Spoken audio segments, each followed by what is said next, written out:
এই বাড়িতে যে ঢুকেছে সে আর আগের মতো ফিরে আসেনি।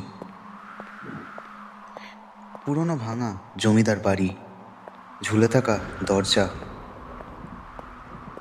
গ্রামের সবাই একে নাম দিয়েছে ছায়া বাড়ি, যেখানে রাত হলেই আলো জ্বলে আর শোনা যায় কান্নার শব্দ। ভয় পাওয়া গ্রামবাসীদের মুখ থেকে এসব কথাই শোনা যায়। বিগত 25 বছর ধরে এই বাড়িতে কেউ যায়নি, কারণ সবারই বিশ্বাস এটা ভূতের বাড়ি। আমি অর্ক সেন। মানুষ যা ভয় পায় আমি তার কারণ খুঁজে বের করি। আমি গেটটা খুলে ভেতরে ঢুকলাম এটা দেখার জন্য যে ভূত সত্যি নাকি মিথ্যে, এবং সেটাই আপনাদের আজকে জানাবো। হঠাৎ দরজা বন্ধ হওয়ার শব্দ এলো।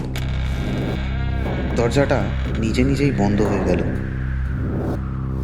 কিন্তু বাড়িতে ঢোকার পরে আমার মনে হলো আমি একা নই।